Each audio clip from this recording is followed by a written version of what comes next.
Welcome to the Karen Kenney Show. This is the place where we take a no bullshit look at life's little lessons.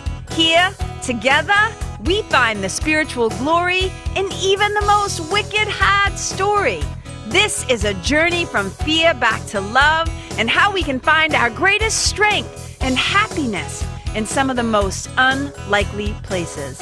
I believe that if you're willing to change your mind, you can totally change your life. So, are you ready to rewrite your story and choose to live free? Let's do this.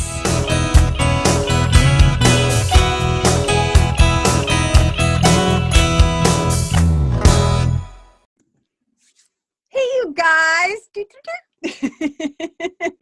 Welcome to episode... Oh, I'm totally pulling this out of my ass. 14?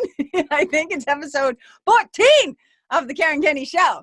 I'm wicked excited. I had a great day so far. I just came from my beautiful friend, Jessica Todd, of Jessica Todd's Salon infamy and fame. The lovely JT did a little wishy-wishy with my hair, and I'm feeling funky fresh, feeling pretty good.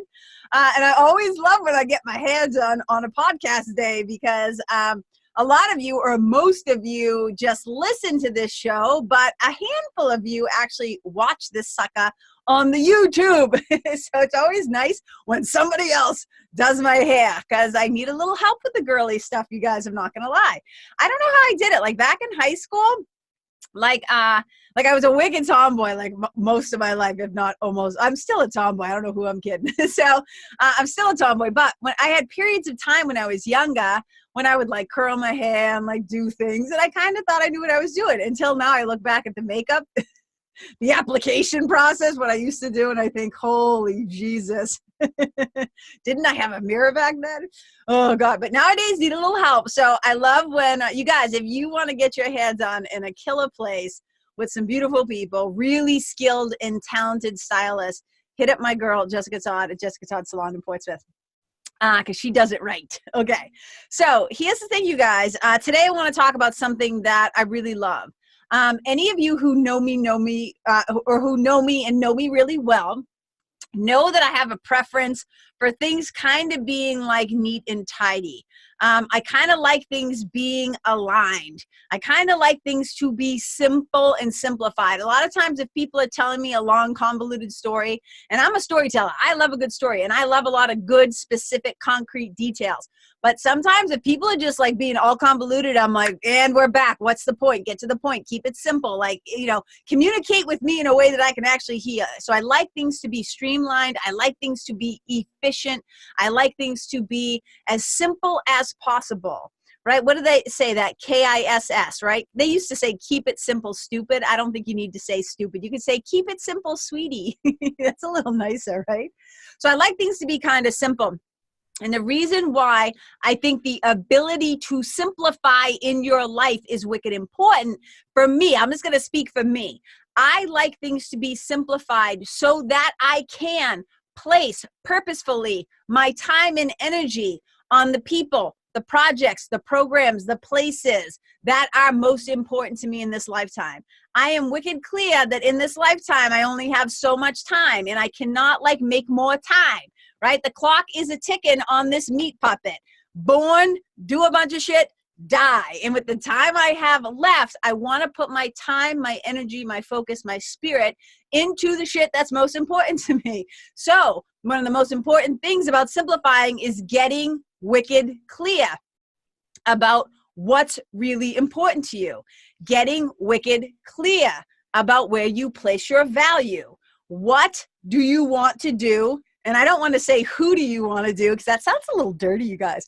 But who do you want to hang out with? Who do you want to co-create with, right? Where do you want to spend your time? How do you want to spend your time, your money, all these things, right? So being able to simplify is wicked important. So I want, again, like I said, my time and my energy to go to the things that actually really matter. Not shit that I say matters, not shit that I delusion myself to think I care about, the stuff that actually matters. So I do this really cool exercise with my clients, my spiritual mentoring clients. And it was something that my business coach, Bill Barron, shared with me last year. So it was October, okay, October of 2018. I was in Florida with my sweetie. We were taking our first vacation in like 4 years, okay? In the 13 years we've been together, we have probably been on vacation like 3 times. So that right there tells you a little bit about us, right? And so here's the story. So we're in Florida, and I'm in a business coaching program. We have calls like every week. And so I had just turned 50. I turned 50 on October 4th. And this is probably like now like October 8th or 9th. And I have this call. And Bill has us do this really cool exercise. Okay.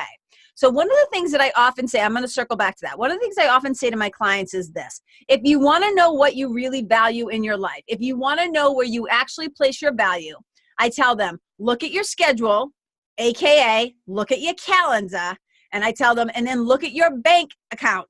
Look at your hashtag, credit card statements. If you want to know where you really place your value, look at how you spend your time, where you spend your time, and how and where you spend your money. That is going to give you a pretty clear picture, little snapshot of what you actually value. For example, people will say to me, oh, I really value being, healthy. I really value this. I really value that, right? I really want this. I really want that. And let's just, for example, we'll use, I want to get more fit. I want to be more healthy. I want to be whatever. Okay. And then I'm like, well, when you go to the grocery store, what do you spend your money on? Are you spending it on green leafy vegetables? Are you spending it on fruits? Are you spending it on good, whatever, blah, blah, blah, are you investing in a good gym? Because if you tell me you want a thing and something's important to you, like AKA getting more fit, being more healthy, but you're eating like shit, you're not working out or moving your body or going to the gym or going to yoga and doing the things that make your body healthy, if you're not drinking enough water, if you're not getting good rest, I'm like, you're kind of full of shit, right? It's one thing to say you want a thing. It's one thing to say that you place value in a particular place, person, program, whatever. It's another thing to put your money where your mouth is. It's another thing to get some skin in the game. And this is what I'm talking about. When you get simplified, right? When you get wicked clear, it also requires a certain level of honesty. It requires you to cut the shit and to take a real look at what you're saying versus what you're doing, right? What you're theorizing about and what you're practically applying. Because if there's a misalignment there, then you're kind of full of shit. And I say often, right? It's hard to be full of God when you're already super full of shit. So we got to do some cleaning up. We got to do some simplifying. All right, I'm going to circle back. So Bill Barron, I just turned 50. I'm in Florida, first vacation in 4 years, and he has us do this exercise. And I call it net positive, net negative. He might have called it something else. But this is what he had us do. And you guys, this is something that I have all of my clients do because I think it's wicked important because it really gives us a clear little look into what's actually going on versus what we quote unquote think is going on, right? The ways that we kind of lie to ourselves. So I say, okay, so on a piece of paper, and you could do it for a week, you could do it for a month, you could do it for a few days if you just want to kind of get a look at what you're doing. So basically what I have them do, and I'm going to do this really fast, is I just say, and you can do this at home if you want to, whatever, get a piece of paper, right? Make 3 columns. One at the top says net positive, like a little plus sign. One says net negative, and then one says net neutral. It doesn't have a charge either way, positive or negative. And then you look at how you've been spending your time. Okay. And so what I did is I was on vacation. Okay. This is going to be a little story, a little lesson in here. Okay. That I actually learned. It was for me. I'm sharing it with you. Take it or leave it. So we were on vacation and I start writing down everything I'd been doing. And it basically looked like this: wake up, have a yummy vegan snack, go out on the beach, lay in the sun, read a book, talk to the birds, go for a swim, go have lunch, take a nap if I was tired, right? Go for a long walk on the beach, have another snack, right? So I'm looking at this list and I'm like, oh my God, everything I'm doing on vacation is a net positive. It's all shit I love to do. Be in the sea, be in the sand, be in the sun, be with my sweetie, right? All these S's. I was like reading good books, right? Like not rushing, exercising, taking walks and swimming and just doing stuff that felt good. And I was like, holy shit, I totally had this epiphany, you guys. In the negative column, the only thing that I really put while I was on vacation was social media. And how, like, when I went on social media, because I'm a chronic, how do I say this? I'm kind of a chronic, not just a chronic helper, but I'm a chronic cheerleader. And my sweetie warns me about this all the time. So I have a really hard time if I go on social media and I have a lot of quote unquote Facebook friends or Instagram, whatever, blah, blah, blah, right? So if I'm seeing all of my friends' posts, I feel guilty. This is just me. I have often felt guilty about not going in and commenting and liking every single time and then sharing their stuff. Like, oh my God, this one has an event. Oh my God, that one's doing a class. Oh my God, this one has a workshop. Oh my God, I should do this. And I would like really stress myself out just because I wanted to do it all and share all their things because I love them so much and I want to be supportive, but there's only so many fucking hours in a day. You know what I'm saying? And I'm just one person and there's a lot of them or whatever. And so that was my only net negative. So I went down my list and I thought about all the things that I was doing, and then I would place them in the appropriate column. Net neutral, I think, was TV. We were watching some shows at night. I really love good storytelling. So I'm not one of those quote unquote spiritual people that brags about not having a TV. I do watch TV, but mostly like Netflix or Showtime or HBO. I'm really into good storytelling and good writing, and I love watching movies. So that one is usually a net positive unless it's getting in the way of me getting something done, and then it's a net negative. But usually it's just a net neutral. It's just something I like to do, and it's kind of fun. Okay, so here's the thing that happened though. So I have this call with Bill. He has us write down all this stuff. I look at how I'm spending my time and how it makes me feel. It's a net positive. It made me feel joyous. It made me feel energized. It made me feel good. It made me feel happy, right? And I was just like, okay, I need more of this in my life. So my sweetie and I, after that call, went out and we took a walk on the beach. And while we were out there, I said, sweetie, because we're both self-employed, okay? So I'm a spiritual mentor, I'm a speaker, I'm a writer, I do these things, and he's a professional musician. We're both self-employed. So when we're not quote unquote working, right, our lives the way they are designed right now, pretty much, like unless we're working, and it's a little different for me now because I have ongoing clients, so that has shifted a little bit. But overall, hear what I'm saying, if we're not working, we're not making money, right? There's no, like when we take a vacation and he's not gigging, when he doesn't have gigs, cash flow stops for him. So, you know, when you're self-employed and you're paying your own, health insurance and you're doing all that stuff, like, you're adulting, I'm not complaining, I'm just saying, then so we tend to not take a lot of vacations also because we have 7 animals. We have 7 furry kids. So I just said to him as we were out on this walk and I had just done this exercise and I was thinking about where I was placing my value in my life. I just said to him, sweetie, I just had this aha moment. Like, I'm 50 years old. At best, my fucking life is half over. And I want to have more of these memories. I want to have more of this time. I want to be on more beaches in the sun and the sand with you, right? So as soon as we got back from our walk on the beach, I literally trudged right across the parking lot. We stay at this really great little condo. Like, it's like a throwback almost to, like, it's like old school. And it's so cute. We stay in this little condo beachfront in Siesta Key. I mean, literally, it's like your door, 3 feet, the white sands, and then the ocean. It's killer, and we love it. And we've been there a couple of times. So I said to him, I'm going over to the office right now, and I'm putting down the deposit for next year. I'm like, I'm going right now to do it because I really got clear and I really simplified and I understood that this is what's important to me. So the other thing that happened too, and I'm telling you guys this because I want you to think about this. I want you to think about what you're saying really matters to you and then what you're actually doing about it. Are you living in alignment with the things that you say are important to you? How are you spending your time? How are you spending your money? Okay, this is really important. What do you value and how do you want to spend the time that you have left while you're here in a meat puppet, in the illusion, doing the dance, right? Playing the game. Like, what do you want to do with that time? So the other thing that I realized too is when I was thinking about, this, I did this exercise with Bill, and then, I was like really like taking stock. At 50 years old, you get to kind of sit back and say, okay, I now have less time, usually, unless you live into your hundreds, okay? I now have less time left than I had and have already lived. And I'm like, so what do I really want to do? My number one priority, you guys, before I die is I want to get this book done. I have been working on this memoir for like a wicked long time. And it is the most important thing to me in terms of my projects. Okay. I have lots of projects that I do, but this is the one. This is the heartbeat, right? This is the legacy piece, right? This is the book for my mom. This is the book for me. It's not a book. It's like the book, right? And so I just realized like, okay, I have to start. It's not even I have to start getting serious, because I've been serious about this for a long time.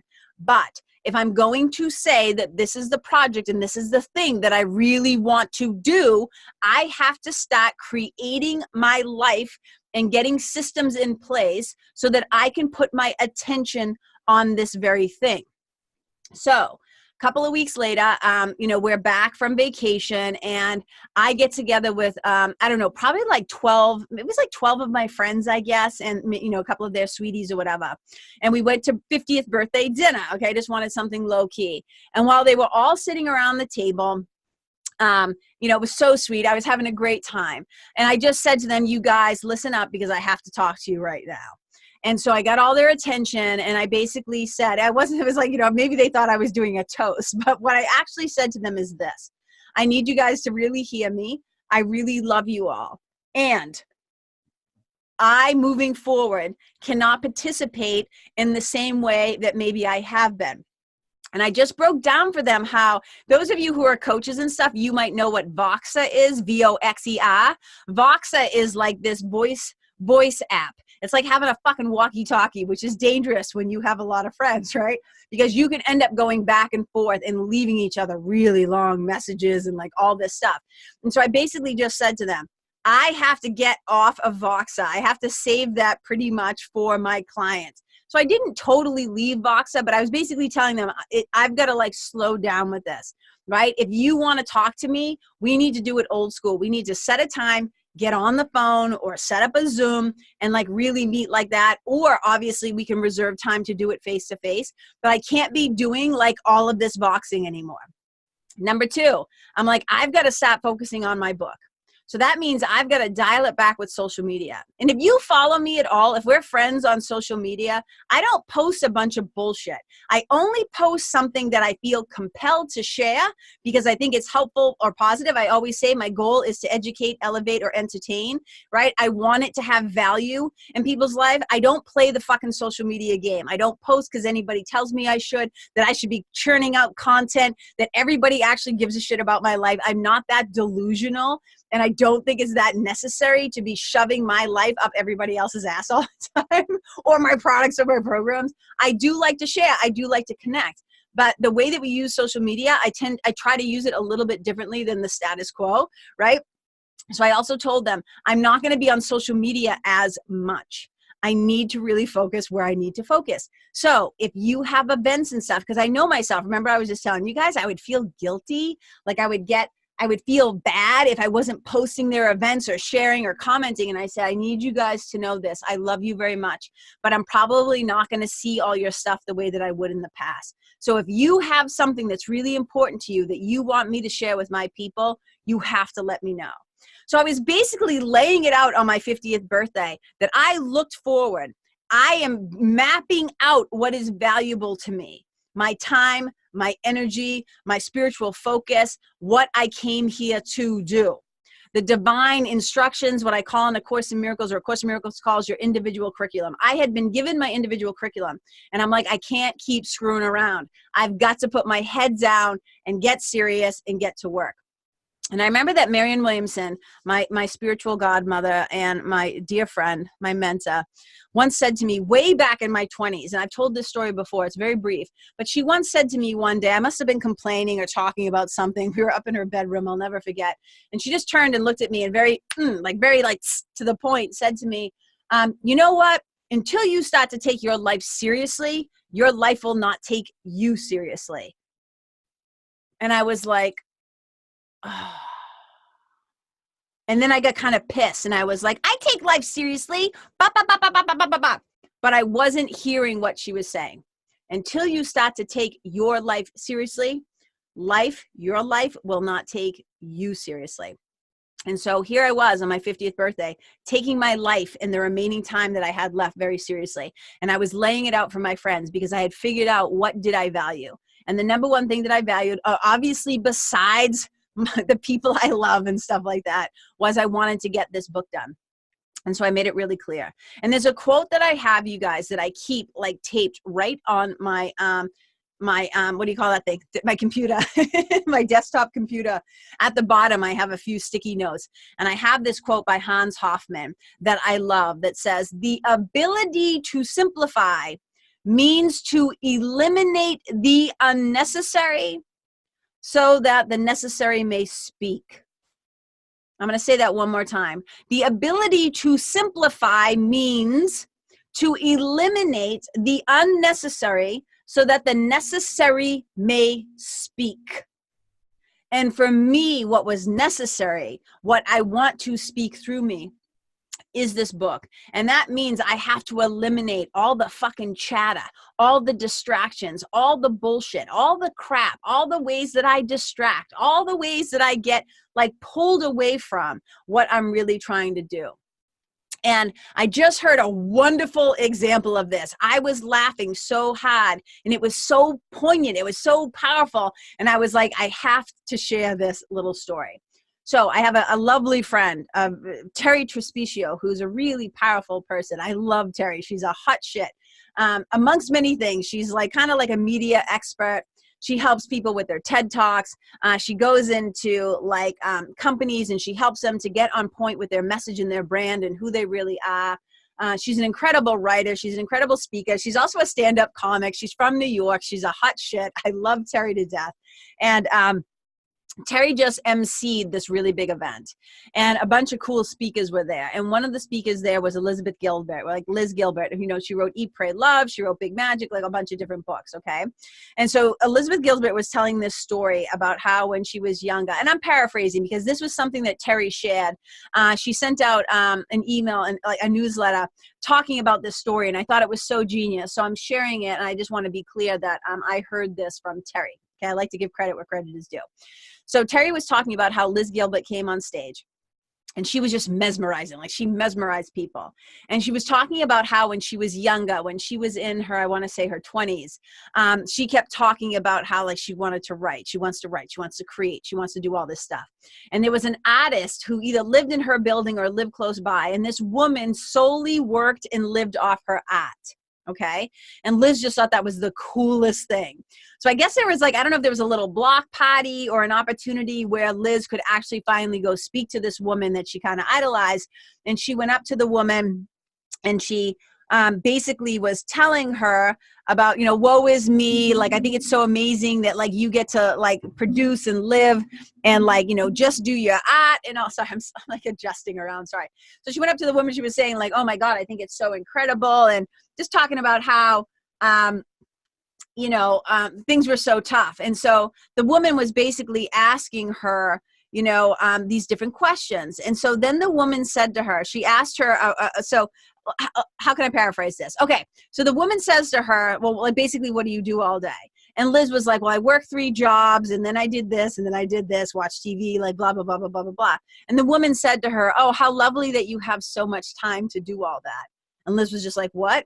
And then the woman said to her this question. The artist asked her a simple question that she never, ever forgot. This is what Terry said that she said, right? And this is what the artist said to Liz Gilbert. And she said, Liz, what are you willing to give up to have the life you keep pretending to want? Exactly. I'm just going to let that settle. Because when I read that, I was like, oh, that's so good. That's so good, artist lady, whoever you are. I'm high-fiving you in the ethers. Liz, what are you willing to give up to have the life you keep pretending to want? Think about that, you guys. We keep pretending that we want a thing. We keep talking shit. We're like lying to ourselves. We're lying to the people around us. This is what I want.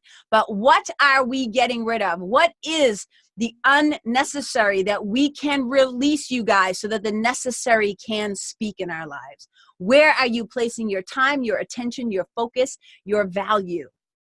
Because if it's not in alignment with the things that you say that you want, just either let it go, cut the shit, but stop playing around. Either get serious, as we would say, look, shoulda get off the pot.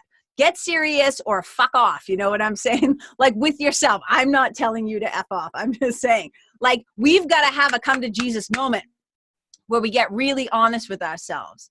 And then this is what's so funny. Liz went on to say, Elizabeth Gilbert apparently went on to say that she often asks people on Facebook, right? She'll be on Facebook and she'll say, what's getting in the way of your creativity? What's getting in the way of you writing or painting or dancing or whatever, creating the project, doing the thing, the nonprofit? What's the thing that gets in the way? People always answer, I don't have enough time. And she kindly does not point out, but that they're answering that on Facebook. Terry said, right? She's asking the question on Facebook, and they're not picking up on the fact that they're on fucking social media instead of doing the thing that they pretend to actually want to do. So you guys, this is legit. This is serious, especially if you're getting a little up there in the years. No time is guaranteed to us. We never know when the last exhale is coming. And I often say this to people, and I really do believe this. So a lot of times as a coach, if you're a coach, you know what I'm talking about. If you're somebody who's thought about hiring a coach and you've had some sort of a, people call it all kinds of things, a free discovery session, or you have a breakthrough call, or you have a discovery call, or you have like whatever. And you get on a call with people and they will tell me for an hour, 45 minutes, half an hour, 45 minutes, an hour, they'll go on about what their vision is and what they really want and where they are now and like where they're having obstacles and that they need help and they know that I'm their coach. And then I'm like, all right, let's do this. And I lay it out. And then it's like, and then you start to hear all the excuses. And here's what I know to be true. I'm not saying it's true for you. Here's what I know to be true in my life. So I guarantee you it's probably at least true in a few other lives, is that you will find the time and the money for the things that you honestly and genuinely truly want to do. You will find the time and the money for the things that you truly and genuinely want to do. Not the stuff you pretend you want to do, not the stuff that you visualize that you want to do, not the stuff where you write this dream out of like, oh, it'd be so amazing to it. I'm talking about the stuff that you truly feel called to do. It is in the marrow of your bones. It is in your heartbeat. It is in your mind. You are focused and determined. You will find a way to pay for it and to make time for it. So we got to be looking at the other unnecessary ways we are wasting those precious commodities that we have that we can't always get back. Time for sure we can't get back. Money you can get back. But time, it's kind of non-negotiable. It kind of only works one way, except in our mind where we can project into the past and project into the future and be time travelers, right? But in the kind of day-to-day thing, there's only like 24 hours in a day. So how do you want to be spending them? How can you be simplifying? Part of it is stop doing shit that actually doesn't matter. Take a look at your calendar. If you keep saying that, you know, you want to be at your kids' concerts, you don't want to miss their games, you don't want to do this, you don't want to do that, you don't want them to grow up in a way that you did, nobody was at your sports games, and blah, blah, blah, blah. Look at your calendar. Are you making time for it? Look at how you're spending your money. Are you saving for the vacation? Are you saving for that business coaching program? Are you saving for fill in the blank, the art classes or the singing lessons or whatever the thing is? Right? I'm going to say that quote one more time that I love. The ability to simplify means to eliminate the unnecessary so that the necessary may speak. You guys, the necessary, what I would call the divine guidance, is trying to come through you. And for me, I know partly it's to write books. It's to go out and speak. It's to do this podcast. And here's the funny thing or interesting thing about the podcast, you guys, right? So those of you who have been with me for a long time, and some of my yoga students have been with me for like 18 years, right? People have been, you know, in communication and in contact and having relationship with me, you know, through yoga and through spiritual mentoring and blah, blah, blah, blah for a long time. And if you can remember, if you actually open the friggin' newsletters, the weekly newsletters that I send, they used to be these really long story formatted stuff. Okay. What I realized is I don't have the time and the energy to keep writing these really long things when I should be putting my writing energy into my book. So now, and this isn't the only reason why I started a podcast, but now I have this one podcast, okay? I have the podcast, it goes out once weekly. So now when you get my newsletter, my writing is pointing to like, this is kind of what we talked about on the podcast, watch the content, like watch it. Because it's easier for me, it's easier for you guys. And it has to be simplified. I have to find ways to streamline and simplify the content that I put out so that my energy can go into the thing that I feel called most to do, which is the book. And here's the thing, you guys. I'm wicked excited. I haven't told anybody this yet, except for a couple of my close friends. And my sweetie, of course, he was the first to know. So I'm wicked excited because there's a few writers. Pam Houston, if you guys don't know who Pam Houston is, she's written many incredible best-selling books, but one is called Cowboys Are My Weakness, and her latest book is called Deep Creek. So another genius writer named Samantha Dunn, and then another killer writer named Joshua Marr, they have a program called Draft. And I applied to get in, and they only in the second, they already had their spring session, but in their winter session, these best-selling authors were only accepting like 15 people or something like that. And I wrote, I had to submit 25 pages, and I had to like do the whole application process. And I found out a couple of months ago that I got in, and it's a 2-year program that is designed to help me, well, all of us, those of us that are in this program, to put our heads down and focus and get this first draft of the book complete. So I'm really excited that I made the leap of faith. It's a long commitment. It's a 2-year commitment once you get in. And there's 4 different retreats that happen over the 2 years. I have to fly out to the West Coast. And every time I go out there, I have to show up with more pages. So it's very accountability driven. It's very focused on getting this book done. And I want to use it so that when, by the time the 4th retreat comes in 2020, that not only is the book done, that it's been already revised. Like I'm hoping to be well into the revision, if not complete the revision process. So I'm serious about this shit. So I'm just letting you guys know, first of all, because I'm really excited to share. And I'm not going to lie, I'm proud of myself. I'm really excited that I got in because I need to. For me, like the coaching world is like, yeah, great. But writers are my people, and I need to be around other writers. I know that's one of the things I truly value. I know it's where I need to spend time, who I need to surround myself with. So I'm so excited that I get to take this 2-year journey.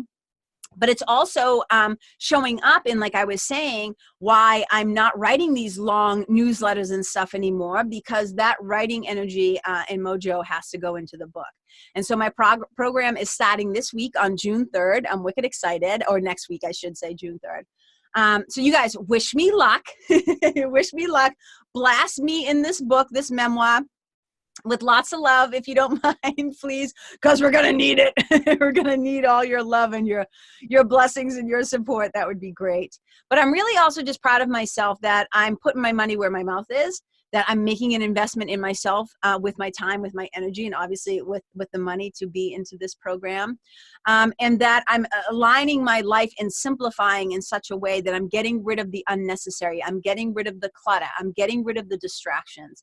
Because for the next 2 years, it's like head down and I'm going to go to work, right? I'm doing the thing that I've always said that I wanted to do. So not pretending, right? Skin in the game, ass in the chair, getting shit done. And I want to invite you guys into that too. I want you to look at your lives, figure out what you truly value, and then get some systems in place. Get some efficient systems in place. Simplify, simplify, simplify. So with the time and the energy and the love that you have left, It is being poured into the people, the programs, the places, and the projects that mean most to you. And you guys, I would love to hear what some of those are. So I sometimes feel like I'm talking at you, especially like today when I'm wicked excited about a thing and I'm like talking really fast. So I apologize for that.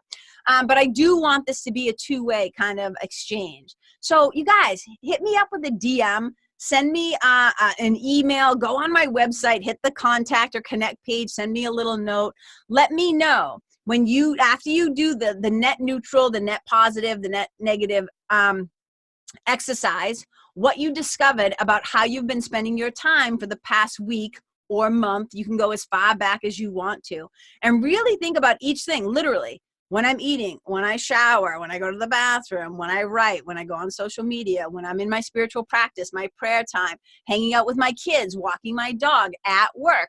Like literally think about how you spend all your time and then rate it. Is it a net neutral, a net positive, a net negative? And where can you start to simplify and get rid of the unnecessary? So the necessary, the divine, like individual curriculum from your spiritual team can come through loud and clear.